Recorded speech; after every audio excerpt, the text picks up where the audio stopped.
Hi everyone, this is Anand Gangwar. I am a certified COVID educator cum guide. I hope आपके घर में, आपके आसपास और आप बिल्कुल ठीक हो। अगर कोई प्रॉब्लम है या कोई दिक्कत है, then you can help them, you can help yourself and we can help you because this is the real time to show the real power of humanity. यही सही समय है जब हमें एक्चुअल में वो करने की ज़रूरत है जो सबसे ज़्यादा ज़रूरत है इस वक्त। वो है सबको आगे बढ़ के एक दूसरे की हेल्प करनी है। एक दूसरे से हेल्प से ज़्यादा खुद को भी अवेयर करना है कोरोना वायरस के ऊपर। बिकॉज आप सबसे हर इंसान ये कहेगा, हर व्हाट्सएप मीडिया, व्हाट्सएप नॉलेज या जो भी है सब कहेगा कि आपको कोरोना वायरस के साथ रहना सीखना पड़ेगा। अब क्या हम विक्रम हैं और ये बेताल है जो हमारे पास पीठ पे बैठ के हमें कहानियाँ सुनाएगा, हम सीख जाएंगे? वी हैव टू हसल, हमें थोड़े एफर्ट्स करने पड़ेंगे। And as a guide I will try my best कि आपको ये सारे एफर्ट्स एक जगह पे मिल जाएं। बिकॉज व्हाट्सएप मीडिया पे एंड डिफरेंट मीडिया प्लेटफॉर्म्स पे knowledge is very scattered.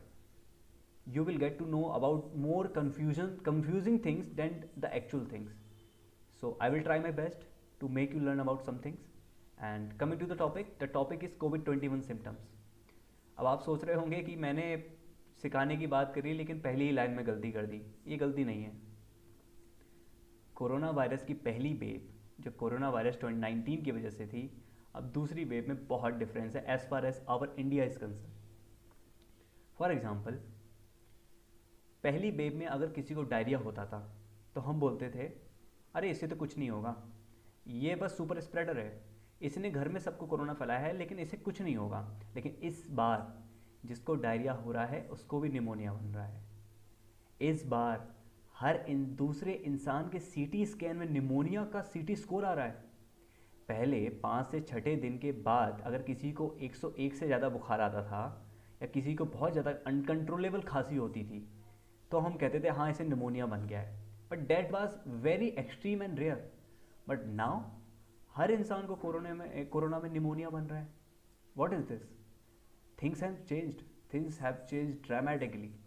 So we all have to aware about these things because we need to know how to live with this virus and then only we can defeat this virus.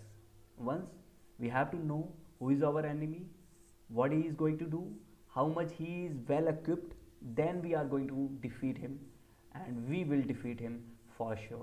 This is my promise to you and this is the promise that Dr. K.K. Agarwal has given everyone and I'm really I don't know what to say but I'm really sad that he is no more. अब मैं आपको इस video में सिर्फ corona virus disease के symptoms के बारे में नहीं बताऊंगा कि ये पर्टिकुलर सिम्टम इस कोरोना वायरस का है, ये particular symptom mild corona virus का है, मतलब सो कॉल्ड नॉलेज जो ऑलरेडी आपको पता है। मैं आपको कुछ एक्स्ट्रा चीज़ें बताऊंगा जो आपको जाननी चाहिए।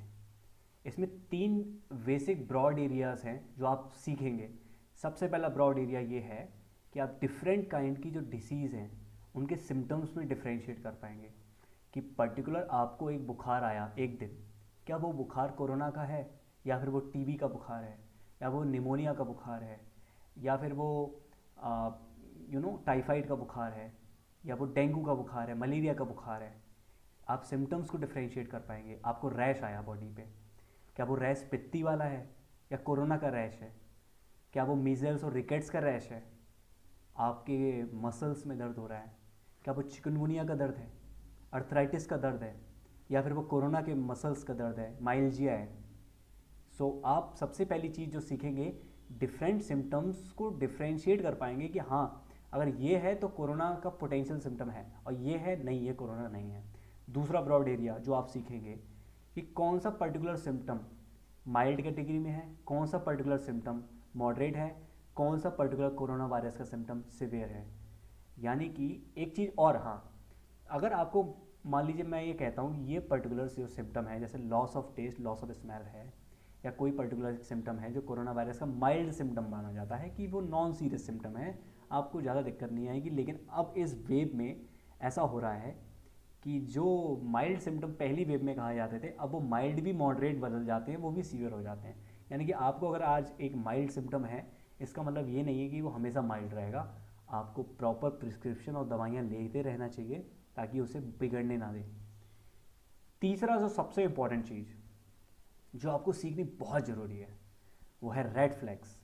रेड फ्लैग्स ये वो सिम्टम्स और वो इंडिकेशंस और वो इंडिकेटर्स और वो सूचकांक होंगे जो अगर आपके अंदर हैं या किसी इन्फेक्टेड पर्सन के हैं तो इसका मतलब उसे इमीडिएट मेडिकल अटेंशन की ज़रूरत है as soon as possible. So ये 3 ब्रॉड एरियाज आप सीखेंगे इस वीडियो में। So let's go to the next slide. अब आपको कोरोना वायरस के जो स्पेसिफिक और नॉन स्पेसिफिक सिम्टम्स हैं उनको जानने से पहले आपको कुछ बहुत इंपॉर्टेंट चीज़ें जो जाननी चाहिए। जैसे हम आम आदमी हैं, हम इंट्यूबेशन पीरियड जो हमसे कहता है हम नहीं समझ पाते। हमसे कहते हैं कि 14 दिन के लिए आइसोलेट हो, 9 दिन तक ये कोरोना वायरस एक्टिव रहेगा, उसके बाद नहीं रहेगा। ये 9 दिन 14 दिन तो हम पहला दिन कौन सा माने, ये हमें समझ में नहीं आता। किसी एक इंसान को 4 घर में उसके लोग हैं, सिर्फ एक घर वाले को सिम्टम आया है तो क्या हम कोरोना वायरस का ये पोटेंशियल सिम्टम हो गया? या फिर किसी एक इंसान को सिर्फ एक सिम्टम आया है, सिर्फ खांसी आई है, सिर्फ जुकाम हुआ है, सिर्फ गले में खराश हुई है, सिर्फ वीकनेस हो रही है, तो क्या वो पोटेंशियल सिम्टम होगा या कुछ और इसकी ट्रिक है या कुछ इसका और फंडा लगेगा? एक और कन्फ्यूजन जो बहुत लोगों को रहती है, वैक्सीन लगवाने गए, वैक्सीन लगवाने के बाद फीवर आ रहा है, बहुत सारे लोग कह रहे हैं कि वैक्सीन लगवा के आओगे तो 2 गिफ्ट लेके आओगे, एंटीबॉडी बाद में बनेंगी, पहले कोरोना का गिफ्ट आ जाएगा। लेकिन कोरोना वैक्सीन के बाद जो लोगों को बुखार आ रहा है, हेडेक हो रहा है, थोड़ी सी वीकनेस हो रही है, क्या वो कोरोना की है या वो खुद वैक्सीन की वजह से हो रहा है? हम ये चीज़ सीखेंगे। अब इन सब कुछ सीखने मतलब ये सारी जो स्लाइड्स में चीज़ें पॉइंट्स लिखे हैं इसको मैं एक आसान से एग्जांपल से आपको समझाता हूँ। और ये एग्जांपल इसलिए बहुत आसान है क्योंकि इस एग्जांपल में आप अपने आप को ले सकते हैं, अपने आप को एग्जांपल मानिए। 28 अप्रैल को मान लीजिए आप एक इन्फेक्टेड पर्सन से मिले जो कोरोना वायरस से इन्फेक्टेड है। 28 अप्रैल को 1 मई को यानी कि 2 दिन बाद आपको सिम्टम्स आना स्टार्ट हो गए। सिम्टम्स एस वर्ड यूज़ किया मैंने, यानी कि गले में खराश, साथ में हल्का सा फीवर आने लगा जब आप थोड़ा बहुत काम कर लेते हैं, थोड़ा बहुत मेहनत करने के बाद, या फिर एकदम से शाम को मतलब 99.8 100.4 ऐसा फीवर आने लगा। 2 सिम्टम आने लगे एक साथ।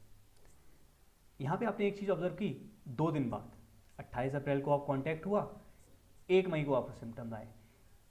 कांटेक्ट होने के बाद जब आपको सिम्टम आते हैं उन दोनों के बीच में जो गैप होता है that is called intubation period. यानी कि जो फर्स्ट, आप याद रखिए, फर्स्ट वेव में यानी कि कोरोना वायरस 19 जो मैंने बोला, वहाँ पे 5 दिन एवरेज लग जाते थे एक इंसान को सिम्टम आने में, 14 दिन भी लग जाते थे किसी किसी को। यहाँ पे आप परसों किसी से मिले, आज आपको सिम्टम्स आना स्टार्ट हो गए। इसका क्या मतलब है? इसका मतलब ये है कि ये जो वायरस है बहुत ही वायरलेंट है, बहुत ही कंटेजियस है, बहुत ज़्यादा एग्रेसिव है, इसलिए डिसीज़ भी अच्छी खासी दे रहा है, पीक भी अच्छी खासी इंडिया में ले आया, मॉर्टेलिटी बहुत ज़्यादा इंक्रीज़ कर दी। ये नया वेरिएंट का वायरस है। नेक्स्ट थिंग, अब 1 मई को आपको सिम्टम आए। अब यहाँ पे एक चीज़ क्लियर हो जाएगी आपको, और वो ये है कि जिस दिन आपको सिम्टम आता है वो आपका फर्स्ट डे ऑफ इलनेस है। ये remember this thing very much, very important thing, this is very important thing कि पहले दिन जो आपको सिम्टम आता है वही आपका फर्स्ट डे ऑफ इलनेस है। उसी दिन को काउंट करके आप 14 दिन तक आइसोलेट रहेंगे, उसी दिन को काउंट करके 9 दिन तक आपके अंदर वायरस एक्टिव रहेगा। याद रखिए, फर्स्ट डे ऑफ इलनेस आपका वो नहीं है जिस दिन आपने टेस्ट कराया या जिस दिन आपके टेस्ट की report I. First day of illness आपका वो है जिस दिन आपका सिम्टम आने स्टार्ट हुए, सिम्टम्स आना स्टार्ट हुए। ओके, अब आपको खांसी और जुकाम हुई, ये 2 सिम्टम्स आना स्टार्ट हुए।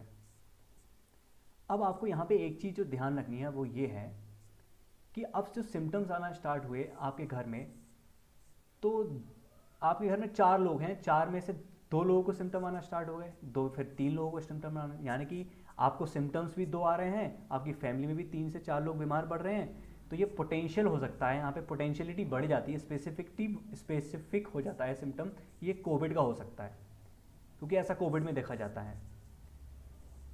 अब आपको सिम्टम पहला दिन याद करने की इसलिए बहुत ज़रूरी है क्योंकि आपके जो पहले 5 दिन होंगे बीमारी के, 1 मई से लेके 5 मई तक, वो प्रिवेंटिव पीरियड है, उसके बाद डैमेज कंट्रोल है।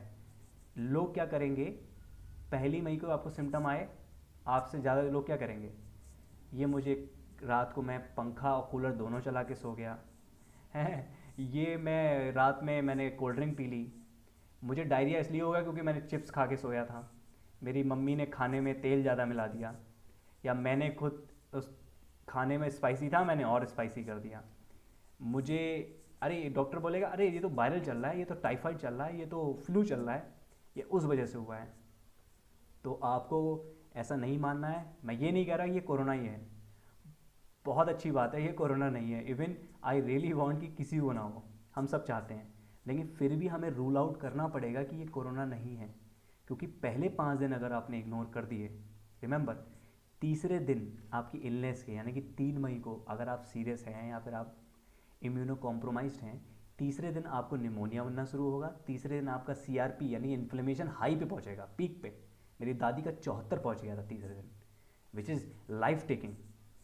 और 5वें दिन आपका इन्फ्लेमेशन थ्रोम्बो इन्फ्लेमेशन में कन्वर्ट हो जाएगा, यानी कि क्लॉट्स बनना स्टार्ट हो जाएंगे। छठे दिन 7वें दिन के बाद आपको ऑक्सीजन की ज़रूरत पड़ जाएगी, ऑक्सीजन की ज़रूरत पड़ जाएगी, हॉस्पिटल की ज़रूरत पड़ जाएगी। ऑक्सीजन और हॉस्पिटल ढूंढने से नहीं मिल रहे हैं। यहाँ तक आने की नौबत आने क्यों दे रहे हो आप पहले 5 दिन मिस कर रहे हो, इसलिए यहाँ तक नौबत आ रही है। पहले 5 दिन अपने आप को ऑब्जर्व कीजिए, ऑब्जर्वेशन में क्या करना है क्या नहीं करना है, I will tell you, just contact me, I will tell you कि क्या करना है क्या नहीं करना है, बट अब इग्नोर मत करिए उसको, वो प्रिवेंटिव पीरियड है। उसके बाद आप एक ट्रीटमेंट ले सकते हैं। ट्रीटमेंट लेने के बाद बहुत सारे लोगों में, ये बहुत अनफॉर्चुनेट चीज़ है, ये वायरस ऐसा है कि हर किसी में अलग तरीके से रिएक्ट करता है। बहुत सारे लोग दवाई लेने के बाद भी पता नहीं क्यों सही नहीं हो पाते, बट स्टिल 98 to 95% लोग ठीक हो जाते हैं। तो वो आपको जल्दी से जल्दी ट्रीटमेंट स्टार्ट करना, early treatment is the key. यहाँ पे एक बात लिखी हुई है कि some symptoms exactly signifies covid. हाँ, कुछ ऐसे सिम्टम्स होंगे कि बिल्कुल आपको पता चल जाएगा हाँ ये है तो कोविड है, वो आगे आगे पता चलेगा। पोस्ट वैक्सीन कोविड सिम्टम्स, एक और चीज़ है यहाँ पे कि अगर आपको मान लीजिए वैक्सीन लगवा के आप आए, आपको ऑब्जर्वेशन में अपने आप को रखना है। अगर आपको रेस्पिरेटरी सिम्टम्स आए या फिर नेज़ल सिम्टम्स आए, यानी कि कंजेशन हो गया नाक में, नाक ठस पड़ गई, गले में खराश हो रही है, खांसी हो गई, आप मान के चलिए आप कोरोना का गिफ्ट लेके आ गए। हाँ, आपको बुखार आ सकता है, हेडेक हो सकता है, एंडोजेनिक पायरोजन्स करके केमिकल बनता है बॉडी में, जो वायरस, जो एटेन्यूएटेड फॉर्म में वायरस आपकी बॉडी में डाला गया है वैक्सीन से, उसकी वजह से एंडोजेनिक पायरोजन्स नाम का केमिकल बनता है, जो फीवर प्रोड्यूसिंग केमिकल होता है, तो उससे फीवर आ जाता है, कोई दिक्कत नहीं है। बट रेस्पिरेटरी सिम्टम्स आ गए, नेजल सिम्टम्स आ गए, उसे वैसे ही ट्रीट करना है जैसे कि हम नॉर्मल कोरोना को ट्रीट करते हैं। ये मत सोच के चलना कि वैक्सीन लग गई है तो अब मुझे ये कोरोना कुछ नहीं करेगा। 14 दिन लग जाते हैं एंटीबॉडीज़ को आने में, और भी सिर्फ एक ही डोज लगी है, बूस्टर डोज तो रह ही गई। तो लास्ट पॉइंट यहाँ पे देखिए, ये बहुत इंपॉर्टेंट है, जो लोग बहुत इग्नोर कर रहे हैं हमारे इंडिया में, कि उन सोचते हैं कि अरे ये मुझे तो बुखार तो सिर्फ 98 आ रहा है, 99 आ रहा है, 100 आ रहा है, ये तो उन्होंने बोला था ये तो माइल्ड केस है, हल्की सी खांसी आ रही है, तो मेरी कब से सिर्फ ठीक हो जा रही है, मैं दवाई ववाई क्या करूँगा, मैं अपने आप को ऑब्जर्व क्यों करूँ, मैं अपनी ब्लड रिपोर्ट्स क्यों कराऊँ। रिमेंबर, आप माइल्ड सिम्टम है, लेकिन आप माइल्ड से मॉडरेट कभी भी कन्वर्ट हो सकते हैं अगर आपने ध्यान नहीं दिया तो। हर इंसान नहीं होगा, बहुत सारे 80 to 85% लोग माइल्ड में ही रहेंगे, बट जो रिमेनिंग 20% ऑफ द पॉपुलेशन है, रिमेंबर 1.25 अरब में 20% लोग बहुत होते हैं, तो उसमें आपकी फैमिली में अगर 5 लोग हैं तो 5 में से 1-2 लोग होंगे, तो उन दोनों का भी ध्यान आपको ही रखना है। तो ये जो most important things to know, इसमें आपको यही इसमें याद करने की चीज़ है। अब हम सिम्टम्स की तरफ चलते हैं। अब इसमें एक चीज़ आएगी, मोस्ट कॉमन सिम्टम्स। ये WHO का जब मैं कोर्स कर रहा था तो WHO में ये चीज़ पढ़ाई गई थी कि मोस्ट कॉमन सिम्टम्स जो कोरोना के हैं वो 3 माने जाते हैं। सबसे पहला है लो ग्रेड फीवर। याद रखिए, फीवर यानी कि आपके बॉडी का जो कोर टेम्परेचर है उसमें जो इंक्रीज़ हुआ वो 2 तरीके का होता है, वो लो ग्रेड होगा या हाई ग्रेड होगा। लो ग्रेड यानी कि इस रेंज में 99.5 से 100.3 की रेंज में अगर वो फीवर है तो वो लो ग्रेड है, और अगर 100.4 से अबव है तो वो हाई ग्रेड है। यूजली हम 101 से ज़्यादा बताते हैं। फीवर दोनों तरीके के होते हैं कोरोना में, लेकिन मेन जो होता है स्टार्टिंग में जो आपको आएगा वो लो ग्रेड फीवर ही आता है, लो ग्रेड फीवर ही आता है। याद रखिए, इसमें जो फीवर होगा कोरोना में वो एक्सर्शनल होगा, यानी कि आप सुबह उठेंगे आपका टेम्परेचर निकलेगा 98.4, नॉर्मल है। शाम तक काम करने के बाद, थकने हारने की मेहनत करने के बाद, स्ट्रेस लेने के बाद आपका टेम्परेचर 1 डिग्री या 2 डिग्री बढ़ जाएगा शाम तक। यूजली 0.9 कहा जाता है, WHO ने बोला, लेकिन 1 डिग्री या 2 डिग्री का डिफरेंस आ जाएगा। That is called exertional fever. Corona virus से जो पीरियड अब चल रहा है, इससे पहले क्या कहा जाता था कि लो ग्रेड फीवर है मतलब कि टीबी है। 6 हफ्ते तक टीबी में जो बुखार रहता था वो लो ग्रेड फीवर रहता था, लेकिन आज जो पहली प्रेफरेंस लो ग्रेड फीवर देखते ही हमें बना लेते हैं, वो कहते हैं कि कोरोना का सिम्टम हो सकता है। हाँ, लो ग्रेड फीवर के साथ अगर आपको एक और सिम्टम कोई आ रहा है, साथ में हेडेक आ रहा है, वीकनेस आ रही है, कफ आ रहा है, या फिर ड्राइनेस आ रही है मतलब आपके थ्रोट में, तो एक सिम्टम और कपल्ड हो जाए तो और चीज़ें क्लियर हो जाती हैं। बट आप इस चीज़ को याद रखिए, एक और जो बहुत इंपॉर्टेंट चीज़ है वो ये है कि लो ग्रेड फीवर जो कोरोना का रहता है वो किसी किसी को 3 महीने तक रहता है। मतलब बीमारी वो 14 दिन के बाद वो रिकवर हो जाएंगे, लेकिन स्टिल उनके सिम्टम्स परसिस्ट करेंगे 3 महीने तक। इसलिए आज एक नई टर्म निकल के आ रही है, long Covid, post Covid syndrome. इसीलिए इस चीज़ को कंट्रोल करने के लिए, लो ग्रेड फीवर को कंट्रोल करने के लिए, चाहे वो कोरोना पीरियड में आ रहा हो या पोस्ट कोरोना पीरियड में आ रहा हो, मेफेनेमिक एसिड की टैबलेट्स आती हैं, वो दी जाती हैं, बहुत अच्छे काम करती हैं। कुछ लोग पैरासीटामोल, डोलो एंड निमोसिलाइड की वो नाइफ करके टैबलेट आती है वो भी लेते हैं, but mefenamic acid is doing wonders. And एक कॉल्चिसिन करके ड्रग भी आता है, एंटी इन्फ्लेमेटरी ड्रग है, और वो भी बहुत इसमें फ़ायदा देता है। और अगर हाई ग्रेड फीवर आए उसकी हम बाद में बात करेंगे, वो आगे वाली कैटेगरी में आएगा, रेड फ्लैग्स में, तब हम उसकी बात करेंगे।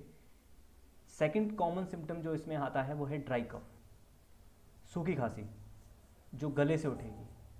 बहुत ज़्यादा कॉमन है ये, बहुत लोगों में दिखाई देती है, and it is very necessary to control it earlier. इसे जल्दी ही कंट्रोल करना पड़ेगा।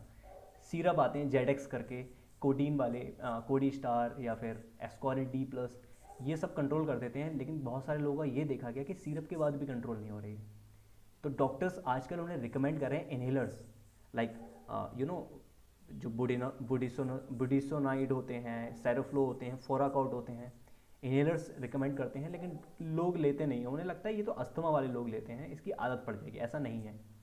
आप डॉक्टर्स जैसे रिकमेंड कर रहे हैं, जैसा आपको रिकमेंड उसे लीजिए, क्योंकि कफ को कंट्रोल करना बहुत ज़रूरी है। अगर आप इसको कंट्रोल नहीं करेंगे, आप दूसरे को फैलाएंगे कोरोना वायरस ड्रॉपलेट्स के थ्रू।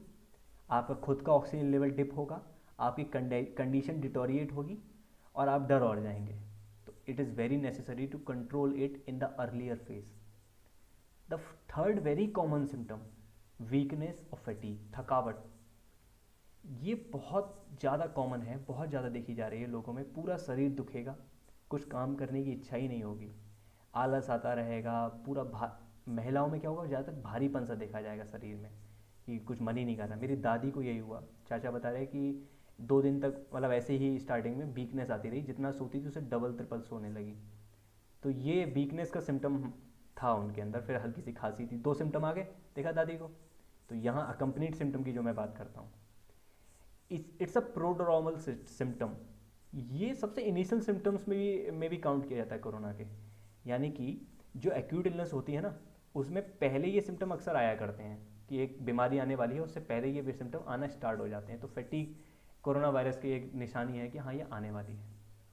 तो ये 3 बहुत ही कॉमन सिम्टम्स हैं जो कंट्रोल में लाने बहुत इंपॉर्टेंट है। एंड कुछ चीज़ें मैं और यहाँ पे बताना भूल गया कि जो लो ग्रेड फीवर है, एंड कि अब जो फीवर है, आप कोरोना का फीवर को और बाकी फीवर से डिफ्रेंशिएट कैसे करेंगे।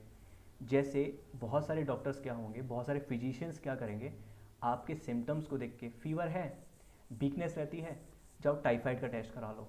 टाइफाइड का टेस्ट कराओगे आप, टाइफी.डॉट टेस्ट या बिडाल टेस्ट, टाइफाइड का एंटीजन टेस्ट कहलाता है टाइफी.डॉट टेस्ट, वो पॉजिटिव आ जाता है। कोरोना में वो पॉजिटिव आ जा रहा है, फेक पॉजिटिव आ जा रहा है। क्रॉस रिएक्शन बोलते हैं इसे। तो आपका ट्रीटमेंट टाइफाइड का स्टार्ट हो जाएगा, ऐसे बहुत सारे केस देखे हैं हमने कि टाइफाइड का ट्रीटमेंट स्टार्ट हो जाएगा लेकिन मेन बीमारी वहीं की वहीं रहेगी और सीरियस हो जाओगे फिर बाद में तो भगवान ही मालिक है। तो इसीलिए टाइफाइड का अगर सिम्टम है तो टाइफाइड का एक टेस्ट आता है blood culture, typhoid fever salmonella blood culture, उसे कराइए, आप देखिए वहाँ पे पॉजिटिव आ रहा है नहीं आ रहा है। और नहीं आ रहा है तो हर टाइफाइड के टेस्ट के डॉक्टर को क्या करना है, हर टाइफाइड के टेस्ट के साथ इस वक्त कोरोना का भी टेस्ट लिखना है, RT-PCR भी लिखना है, ये देखना है कि वो तो पॉजिटिव नहीं आ रहा। और एक और डिफरेंस जो हम आम जनता को सीखना चाहिए कि टाइफाइड का बुखार लो ग्रेड नहीं होता, वो हाई ग्रेड होगा, 101, 102, 103 ऐसे बढ़ता चला जाता है, ऐसे ही नीचे आता है 103, 102, 101। ये एक्सर्शनल फीवर है, लेकिन उसका जो टाइफाइड का फीवर होता है वो परसिस्टेंट होता है, वो लगातार रहता है। तो एक ये है।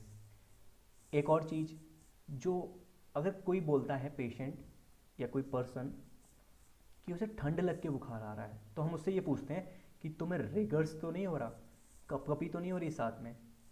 अगर उसे कपकपी हो रही है तो ये मलेरिया है, फाइलेरिया है, यूरिनरी ट्रैक्ट इन्फेक्शन UTI है या सेप्सिस है। इन चार चीज़ों की वजह से वो है, कोरोना की वजह से नहीं है। अगला एक और केस आता है फीवर में कि हेडेक के साथ फीवर है। अब ये तो मलेरिया में भी हो सकता है, डेंगू में भी हो सकता है, चिकनगुनिया में हो सकता है, कोरोना में भी हो सकता है, लेकिन चिकनगुनिया का फीवर तो आप मिस ही नहीं करेंगे। चिकनगुनिया में तो घुटने पकड़ के आप बैठ जाएंगे, इतना होता है। मेरी मम्मी को जो चिकनगुनिया होता था उन्हें उठ नहीं मिल रहा था अपनी जगह से, इतना भयंकर दर्द होता है। डेंगी में जो दर्द होगा सिर का और कोरोना में जो दर्द होगा उसमें बड़ा डिफरेंस होगा। डेंगी में जो क्या होगा, वो इंसान आपकी आईब्रोज के पास जो ना हिस्सा होता है उसको पकड़ के बैठ जाएगा, फीवर भी अच्छा खासा होगा। लेकिन कोरोना में फीवर में जो पेन होगा ना, हेडेक, वो अनयूजुअल सा होगा, ऐसा आपको लगेगा ही नहीं कि ऐसा कभी मुझे हुआ, बहुत अजीब, बहुत ज़्यादा अजीब सा हो सकता है इंसान को। तो ये कुछ फीवर में डिफरेंसेस हैं। आई होप कि आपको ये चीज़ समझ में आई हो। अब हम कुछ नेक्स्ट स्लाइड पे चलते हैं, कुछ और सिम्टम्स को देखते हैं। ये मोस्ट कॉमन सिम्टम है जो आपको मिलेंगे।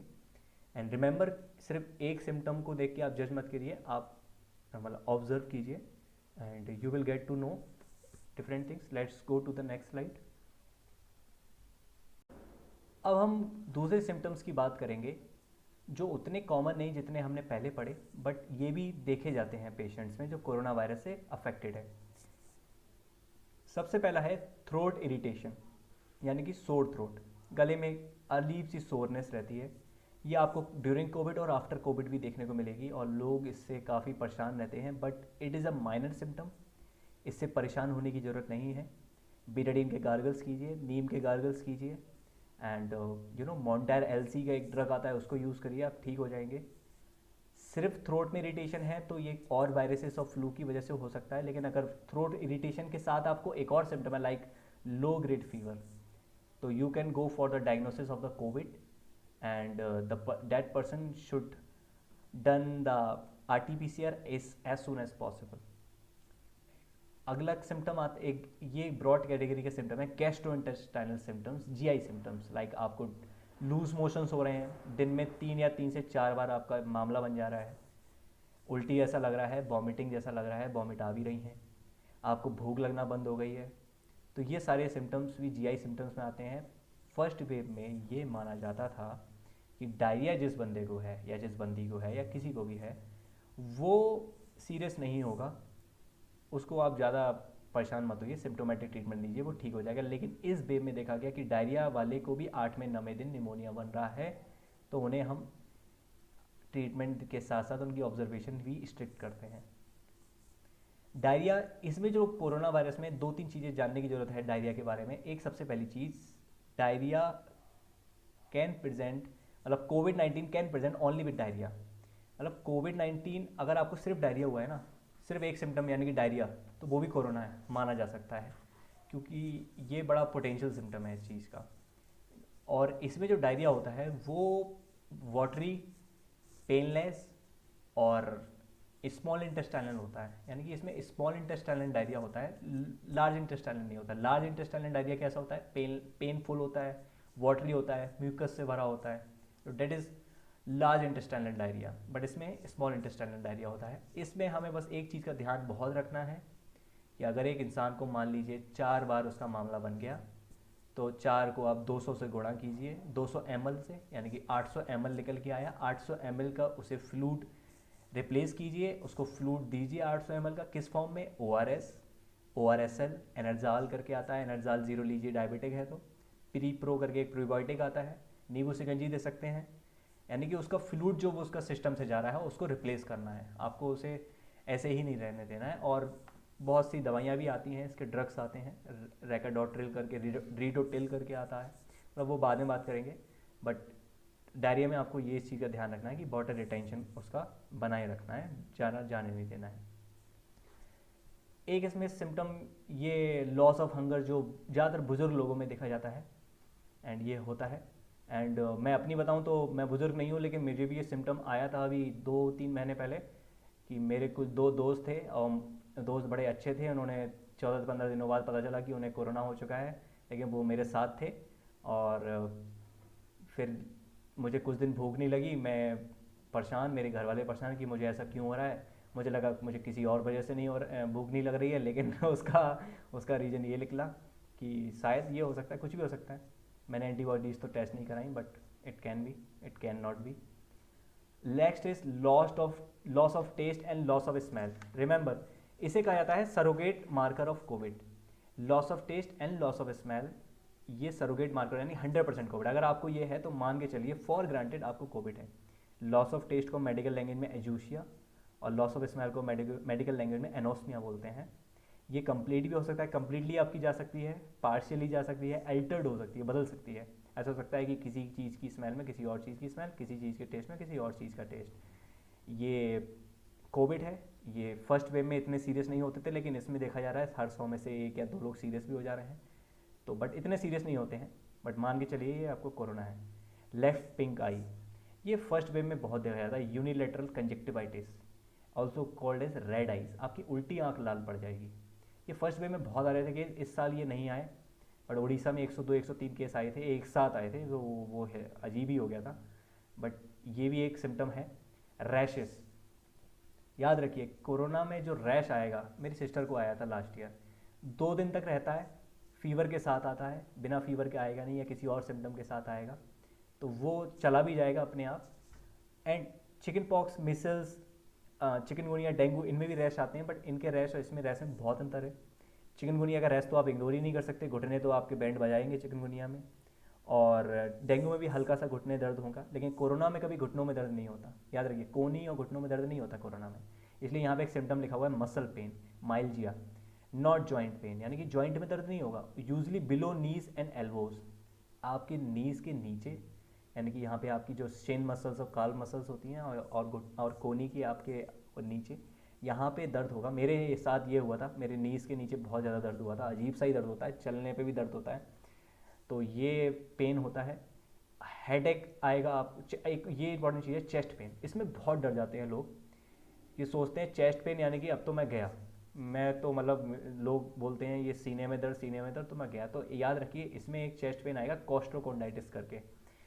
अगर किसी इंसान से आप पूछेंगे, जैसे हम पूछते हैं ना काउंसलिंग करते हैं, तो उनसे पूछते हैं कि अच्छा आपके चेस्ट में पेन हो रहा है, आप बताइए कहाँ दर्द हो रहा है, तो बताएगा उंगली रख के यहाँ दर्द हो रहा है। तो अगर लोकलाइज्ड पेन होगा, अगर कोई ये देख के ये बता दे कि मेरे इतने हिस्से में दर्द हो रहा है, तो वो एक्चुअल में हार्ट का पेन नहीं है, वो कोस्ट्रोकोंडाइटिस का पेन है, जो जिसमें रिब्स हमारी जो स्टेरनम से और ब्रेस्ट बोन से जुड़ी होती हैं, लिगामेंट से, वो उसका इन्फ्लेमेशन की वजह से होता है। ये कोरोना में हो जाता है, it's not a serious issue, ये अपने आप रिजॉल्व हो जाता है। Headache, unusual and sudden one, अजीब सा ही हेडेक होगा आपको, मतलब ऐसा कि आपको लगेगा ऐसा तो कभी हुआ ही नहीं, बड़ा दर्द होगा। क्योंकि जिनको हेडेक रहता है उनको अपनी हिस्ट्री पता होती है कि मेरा सिर का दर्द ऐसा होता है, बट इसमें थोड़ा अलग ही आपको हेडेक होगा। नेजल सिम्टम्स आएंगे, यानी कि इसमें राइनाइटिस की तरह होते हैं, मतलब नाक बहेगी, कभी कभार स्नीजिंग होगी, कंजेशन हो जाएगा, तो इसमें मोंटारेल्सी बहुत अच्छे काम करती है। एंड वैकेक, ये भी बहुत कॉमन है, मैंने देखा वीकनेस की वजह से भी ये रहता है, ज़्यादा देर बैठते हैं वो लोग, उनके वैकेक होने लगता है। हाथों और पैरों में जलन एंड हैवीनेस, ये वीकनेस में ही आ जाएगा, हैवीनेस। और हाथों और पैरों में जलन ये महिलाओं में ज़्यादा देखी जा रही है, पुरुषों में इतनी नहीं देखी जा रही है। ये बहुत इंपॉर्टेंट पॉइंट है, Altered sensorium and brain fog. ये ब्रेन फॉग जो है, अल्टर्ड सेंसोरियम तो यंग पीपल में इतना नहीं मिल रहा है, लेकिन ब्रेन फॉग यंग पीपल में बहुत देखा जा रहा है। कन्फ्यूजन सा रहता है, कॉग्निटिव डिसऑर्डर हो जाता है, इंसान थोड़ा भूल सा जाता है चीज़ें, ये देखा जा रहा है सिम्टम, और ये पोस्ट कोविड सिम्टम भी देखा जा रहा है। लेकिन अल्टर्ड सेंसोरियम ये खतरे की घंटी है, इसको मैं अगली वीडियो में कवर करूँगा, क्योंकि ये इलेक्ट्रोलाइट्स के डिसबैलेंस की वजह से होती है। अगर ये बुजुर्ग में हो रही है तो it's an emergency, the person needs higher medical care as soon as possible. So these all about जो रेस्ट सिम्टम्स रह गए उनके बारे में था, and most of the symptoms मैंने कवर कर लिए हैं। अगली स्लाइड एक बहुत इंपॉर्टेंट स्लाइड है। अब हम बात करते हैं कोरोना वायरस के सीरियस सिम्टम्स की, जिसे हमारे डॉक्टर के अग्रवाल जी रेड फ्लैग्स भी बोलते हैं। रेड फ्लैग्स यानी कि ये अगर सिम्टम्स किसी भी पर्सन में हैं, इसका मतलब उसे मेडिकल अटेंशन की, उसे हॉस्पिटल की, उसे ट्रीटमेंट की बहुत जल्दी और बहुत सख्त ज़रूरत है। आप इसे इग्नोर ना करें। अगर ये चीज़ आप पूरी वीडियो देख लिए, आप इसे अगर समझ गए ना, आप जाने कितनी लाइफ बचाएंगे, कितनी लाइफ आप इमेजिन नहीं कर सकते। ये बस चीज़ें आप अगर सीख लिया तो बहुत इंपॉर्टेंट है। सबसे पहला, अगर आपका फीवर 101 से ज़्यादा है, मैंने आपको पहले क्या बताया था, इसमें जो कोरोना में फीवर आएगा वो लो ग्रेड आता है, लेकिन वो इनिशियल स्टेज में होता है, पहले दिन, दूसरे दिन, तीसरे दिन।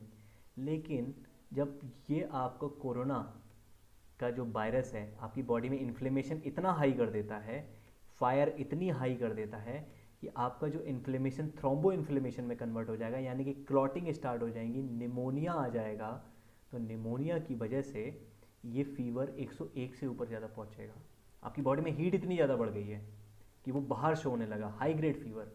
इसलिए हम कहते हैं किसी से कि कोरोना है और फीवर 101 से ज़्यादा है, तुरंत इसे एसेंशियल मेडिसिन यानी कि स्टेरॉइड्स और ब्लड थिनर्स की ज़रूरत है एज सुन एज पॉसिबल।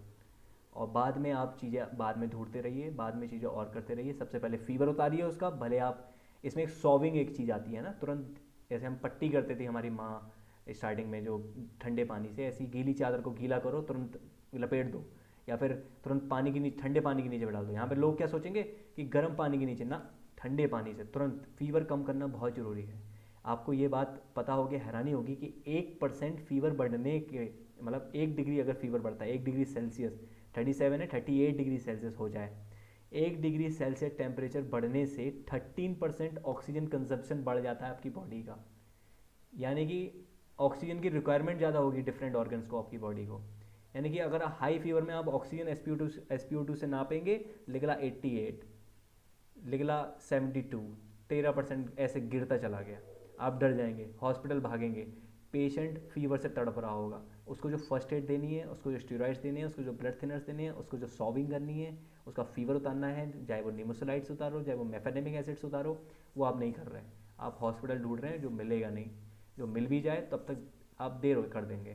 तो सबसे पहली चीज़ क्या है, अगर फीवर 101 से ज़्यादा दिखे किसी भी पॉइंट पे, तुरंत आपको कुछ चीज़ें करनी है और आपको इमीडिएट मेडिकल अटेंशन देनी है। दूसरी चीज़, कफ वर्सेंट, यानी कि आप दवाइयाँ चला भी रहे हैं, आप उसकी खांसी की दवाई चलाएं, लेकिन खांसी बिगड़ती जा रही है। पहली चीज़ तो फीवर 101 से ज़्यादा, दूसरी चीज़ खांसी बिगड़ती जा रही है, ऐसा हो रहा है किसी पेशेंट में, तुरंत उसे मेडिकल अटेंशन की जरूरत है, क्योंकि ये निमोनिया का साइन है।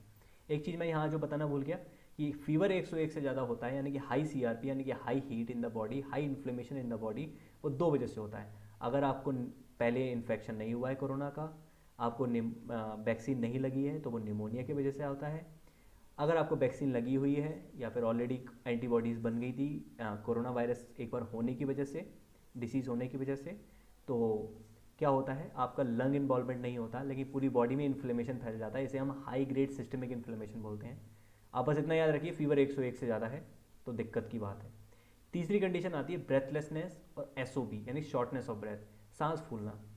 बहुत से लोग इस चीज़ को नहीं समझ रहे हैं इंडिया में, ये बहुत इंपॉर्टेंट चीज़ है।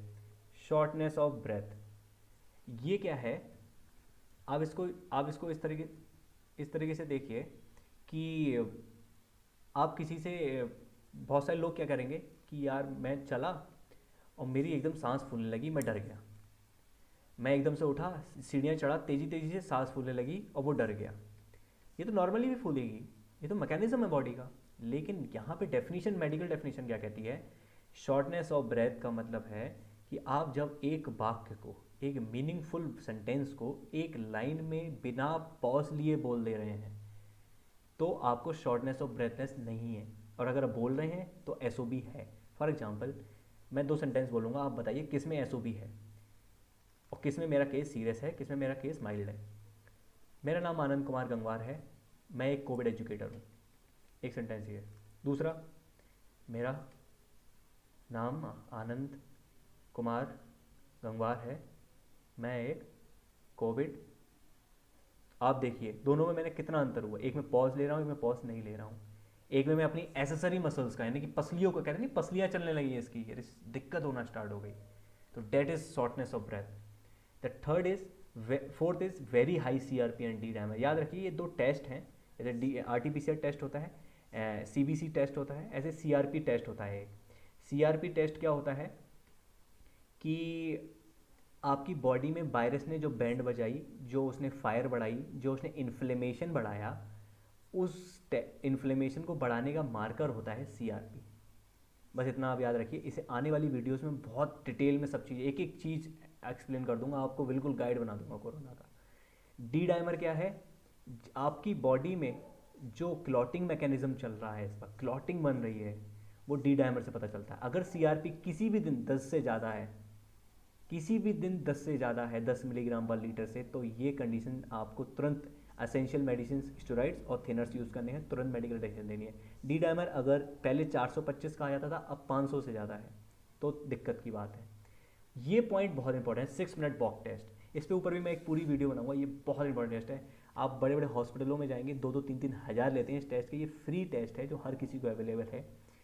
6 मिनट वॉक डिस्टेंस टेस्ट, इसमें क्या है, इस टेस्ट को आप पहले जानिए कि मान लीजिए इसमें एक सिंपल तरीका तो ये है, आप एक ट्रैक पे हैं, 500 मीटर का ट्रैक है, आप 6 मिनट में 500 मीटर का ट्रैक चल लेते हैं बिना सांस फूले, बिना फीवर को बढ़े, 1-2 डिग्री फीवर बढ़ नहीं बढ़ रहा है आपका, आपको दिक्कत नहीं आ रही है, आपको और कोई कंडीशन नहीं बन रही है, आप आराम से 6 मिनट में 500 मीटर कर ले रहे हैं, तो आप फिट हैं, तो आप इस टेस्ट में बिल्कुल पास हो चुके हैं। और SpO2 लेवल लाइक आपका 98 था पहले जब आपने वॉक स्टार्ट की, और उसके बाद आपका 98, 99, 97 इतना ही रहा, मतलब डिप हुआ, लेकिन 1-2% डिप हुआ। लेकिन अगर वो 98 से, अब प्रॉब्लम कहाँ आएगी, आपने 6 मिनट वॉक टेस्ट किया, 6 मिनट में 500 मीटर चलने की कोशिश की, लेकिन आप 500 मीटर चल ही नहीं पाए। यहाँ पे एक चीज़ याद रखने की ज़रूरत है कि हर इंसान 6 मिनट में 500 मीटर नहीं चल पाएगा, हर किसी का एक पर्सनल बेस्ट होता है। तो सबसे पहले आज उठिए आप अभी और पता करिए आपका 6 मिनट में आपके माता का, पिता का या दादा का, दादी का क्या है बेस्ट पर्सनल बेस्ट। अगर 6 मिनट में 400 मीटर चल पाते हैं तो वो उनका पर्सनल बेस्ट है, उनका SpO2 मीटर 96 रहता है तो वो उनका पर्सनल बेस्ट है, आपका 99 रहता है वो आपका पर्सनल बेस्ट है, आप 500 मीटर चल लेते हैं वो आपका पर्सनल बेस्ट है।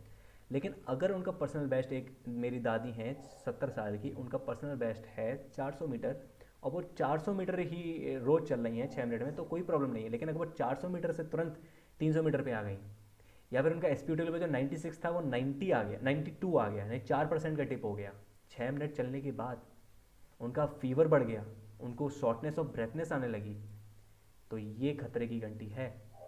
और यहाँ पे क्या है, 6 मिनट वॉक डिस्टेंस टेस्ट हमें 72 घंटे की विंडो दे देता है।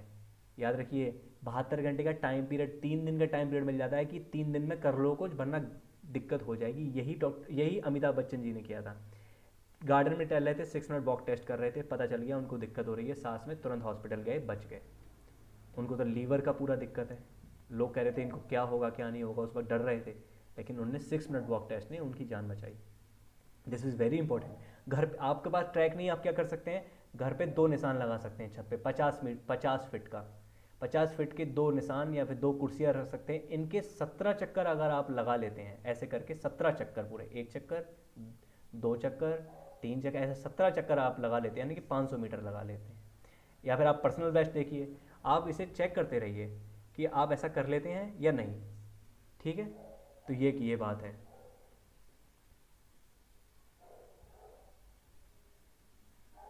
सॉरी थोड़ा एरर हो गया था। And so this was all about 6 minute walk test. और एक ये चीज़ है, अगर आपका SpO2 लेवल लेस देन 90%, अगर 92%, 94 से एबव है आपका SpO2 लेवल, आप घर पे चेक कर रहे हैं, हर किसी के घर में SpO2 मॉनिटर और टेम्परेचर मॉनिटर होना चाहिए, थर्मामीटर होना चाहिए, बहुत ज़रूरी है, नहीं है तो मंगा लो। आपका SpO2 अगर 94 या 94 से एबव है तो आप बिल्कुल नॉर्मल हैं, आपको कोई दिक्कत नहीं है। कोरोना हो भी गया फिर भी आप माइल्ड हैं, लेकिन 94 आपको कोरोना हो गया है, 94 चल रहा है, 6 मिनट चलने के बाद अगर भी आपका 94 है तो ठीक है। 6 मिनट चलने के बाद पता चला 94 के बाद आपका 80 90 हो गया, 6% डिप हो गया, आपके पास 72 घंटे की विंडो है, तैयारी कर लो जो भी करनी है। नेक्स्ट थिंग, हाँ, अगर आपका SpO2 लेवल 90 से नीचे, याद रखिए भारत सरकार ने बोला 93 टू 90 के बीच में है तो आप मॉडरेट केस हो, 90 से नीचे हो तो आप सीवियर केस हो, आप तुरंत हॉस्पिटल के लिए जाइए और हॉस्पिटल अटेंशन ढूंढिए। चेस्ट पेन विद प्रेशर, मैंने पहले कोस्ट्रोकोंडाइटिस के बारे में बताया था कि आपको लोकलाइज्ड पेन हो रहा है चेस्ट पे, तो that is not a cause of concern, that is not एक बात चिंता की नहीं है। बट अगर आपको चेस्ट पेन हो रहा है प्रेशर के साथ, मतलब रोहित सरदाना जी के बारे में कहा जाता है कि उनको भी ऐसे ही हुआ था कि हथेली भर के एक हिस्से में आप घुटन सी महसूस करेंगे अपने बीचों बीच के हिस्से में। Date can be because of heart pen, वो हार्ट अटैक का साइन हो सकता है, वो ब्लॉकेजेस का साइन हो सकता है, वो सीरियस साइन हो सकता है। आप उसको इग्नोर मत कीजिए, तुरंत हॉस्पिटल जाइए। लेकिन हर घर में aspirin, water soluble aspirin 300 milligram की गोली होनी चाहिए, हमारे घर में है, हमने सबको जो जो जान पहचान के उनको बता रखा है। इसको रखिए क्योंकि जब ये ऐसा चीज़ होती है तुरंत उस गोली को खा लीजिए। आप 1 से 2 घंटे पोस्टपोन कर सकते हैं हार्ट अटैक को, और तब तक आप हॉस्पिटल एम्बुलेंस जो करना चाहे वो करिए, क्योंकि उस वक्त आप हार्ट को दबाएंगे नहीं, CPR नहीं देंगे। याद रखिए, इंसान हड़बड़ी में कुछ नहीं कर पाता। अभी से लेकर रख लीजिए एस्प्रिन 300 मिलीग्राम की गोली, 1 या 2 रुपए की गोली है जो कितनी जान बचाएगी। तो that is the thing. Next thing is severe pneumonia. आप अगर CT स्कैन करा रहे हैं, आपका CT स्कैन में एक सिवेरिटी स्कोर आता है, CT स्कोर, अगर वो 18 से ज़्यादा है, अगर वो 18/25 के हिसाब से ऐसे अपॉन 25 में देते हैं, अगर 18 से ज़्यादा है तो वो सीवियर है, तुरंत उसे मेडिकल अटेंशन की जरूरत है। ये लास्ट पॉइंट है, speaking with pauses and loss of speech, ये मैं पहले ही बता चुका हूँ इसको। So here we all are, मतलब सारे सिम्टम्स हो चुके हैं, mild moderate severe. So thank you very much इतना मुझे वेयर करने के लिए। आई डोंट नो कि मैंने कैसा किया कैसा नहीं किया, but I tried my level best, मैंने लाइफ में पहली बार करा। एंड बस कुछ ज़्यादा चीज़ें नहीं है, बस थोड़ी बहुत चीज़ों से ही ट्राई किया। And I promise you that कि मैं अब जितना सीखा है वो सब सिखाने की कोशिश करूँगा। आई रियली मिस डॉक्टर के अग्रवाल जी, बट उन्होंने मुझसे कहा था कि ये लाइन उन्होंने हमेशा उनकी याद आती है, if you can prevent it then why not, if you get it then so what. अगर आप प्रिवेंट कर सकते हो कोरोना को तो क्यों नहीं कर रहे हो? आप अगर सीख सकते हो चीज़ों को तो क्यों नहीं सीख रहे हो? मुझे आप ये बताओ। माइंड तो कहेगा आसान चीज़ों के लिए जाने के लिए, आसान चीज़ों के पीछे कितने सारे लोग जा रहे हैं, क्या करते हैं, पूरी लाइफ ऐसी निकल जाती है उनकी। डू वो चीज़ करो आप कि मतलब which will be worth while, you know, your life will be worth while. और अगर आपको कोरोना हो गया then so what, we are here for you, your family is there for you, whole medical system is there for you. If anybody has failed then somebody is there to help you. So I really want to say and I really beg you that please don't ignore things because ये life taking चीज़ है। और एक और चीज़ भी अच्छी है कि हाँ, इतना ज़्यादा दिक्कत भी नहीं है, but I don't know what to say, but I really want कि आप सब लोग सीखें इन चीज़ों से और आगे जाएं। And hope for the best and everything will be fine. Thank you.